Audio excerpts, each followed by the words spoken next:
Bonjour, c'est Gilles sur boursicoté.com. Voici l'analyse technique Forex et matières premières pour cette journée du mardi 27 janvier 2015. Nous commençons donc par la paire de devises euro-dollar. Et donc suite à la cassure ici de cette zone de support oblique baissière, je vous ai indiqué que nous avions deux possibilités. Soit ici on retrouvait cette zone de support comme zone de résistance et on confirmait avec un mouvement baissier. Et dans ce cas-là, on assistait à une accélération du mouvement baissier. Nous étions déjà sur une accélération d'un précédent trend. Soit alors on assistait à une réintégration. Et là, on a encore deux possibilités. Car après ce genre de mouvement, qui traduit en général une phase d'excès, il arrive assez fréquemment que les cours ressortent ici par le haut du trend. Donc c'est maintenant la configuration qu'il va falloir surveiller. Savoir que si les cours, après cet excès, repartent sur une zone inverse, on aura, sur un mouvement inverse, on aura une possibilité de retournement de la tendance. Alors, si les cours cassent ici la zone de trend et qu'ils cassent notamment la zone des 1,15, enfin 1,1490, on pourra déjà avoir une phase d'affaiblissement puisque nous aurions une rupture de cette zone de résistance et surtout cette zone de support qui ne serait pas confirmée comme zone de résistance. Donc là, on aurait un double signal qui irait au moins dans le sens d'une neutralisation de la dynamique qui reste baissière. Par contre, dans le cas d'une cassure de ce point haut significatif, qui se situe sur cette bougie à 1,1680, là, on aura dans les prochains jours un signal de retournement. Donc pour l'instant, on est donc soit sur cette éventualité, évidemment si les cours ici arrivent sur cette zone de résistance et repartent à la baisse, eh bien on aura donc ici une fausse sortie, réintégration et continuité du trend. Donc on restera ici sur un mouvement baissier. Par rapport à la configuration que nous avons sur les indicateurs, nous ne sommes pas du tout surachetés, donc on peut très bien continuer à monter en direction de cette zone de résistance, même si le MACD ici possède une forte amplitude, on n'a pas de surachat sur les oscillateurs, donc on peut très bien ici continuer à monter.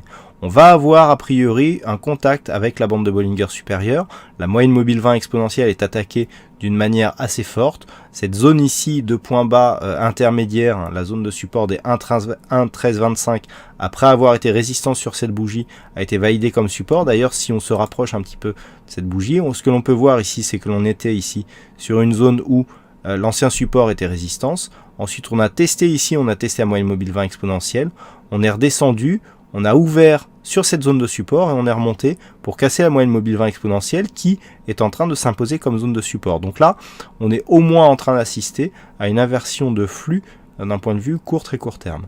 Donc là, le contact ici avec la bolle supérieure et la zone de résistance ne fait a priori pas de doute, il n'y a jamais de certitude, mais on est bien parti en tout cas pour aller tester ces zones.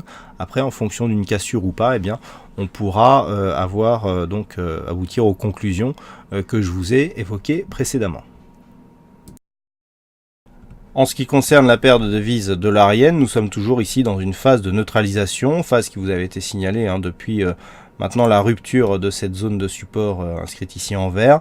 Donc toujours ici dans une phase de neutralisation, on est toujours ici enfermé dans ce range entre 117,25 et 118,80. Donc aucun changement, on est ici dans des oscillations donc à l'intérieur de ce range. Il faut attendre encore une fois, et ça je vous l'ai déjà dit hier, une sortie donc par le haut ou par le bas de cette zone d'évolution horizontale pour définir un biais directionnel. Et puis même si on cherche ici du point de vue de la tendance moyen terme, on est toujours ici dans une phase de stabilisation suite à une phase de hausse assez dynamique. On vient ici valider une évolution horizontale donc qui se fait entre la zone de point haut et le retracement à 38,2% de Fibonacci. Donc on est vraiment dans une phase de neutralisation, que ce soit d'un point de vue court ou moyen terme. Et enfin sur l'or, on est toujours ici sur un mouvement de stabilisation. On a eu ici une belle phase de hausse et puis la phase de stabilisation, on la voit bien, elle se fait entre la zone de point haut ici que nous avons à 1307 $ l'once et le retracement des 23,6% de Fibonacci qui a d'ailleurs été testé aujourd'hui, on le voit bien. Donc je vous avais dit que c'était un objectif assez court terme qui pour l'instant en tout cas valide la stabilisation. Alors nous avions un objectif à 1310 $ l'once, pour quelques pips on ne l'a pas atteint, et donc là on est en train de sortir de cette dynamique haussière. On le voit bien ici, on a eu hier un contact avec la bande de Bollinger inférieure, et puis on est venu tester ici dans la nuit le retracement de Fibonacci à 23,6%, ce qui a provoqué un rebond, et donc l'on revient ici à l'intérieur de cette zone d'évolution. Donc là on définit un biais neutre entre cette zone des 1274,6 $ l'once et la zone de point haut ici définie à 1307,6. Tant que l'on évolue ici dans cette zone, nous assistons à une phase de stabilisation et de consolidation horizontale.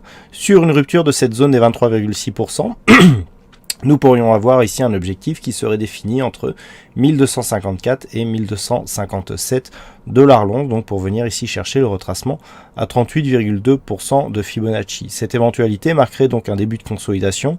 Du point de vue de la tendance moyen terme, on serait toujours dans une tendance qui reste haussière, puisque tant qu'on ne consolide pas à plus de 38,2%, on considère que nous sommes toujours dans le sens de la tendance de fond et dans un biais plutôt dynamique. Sur une rupture ici de cette zone, eh bien, on commencerait à affaiblir la tendance. Et bien entendu, si les cours venaient à faire céder ici cette zone 1307-1310 $ l'once, on aurait un signal de reprise du mouvement haussier qui reste donc pour l'instant la tendance de fond.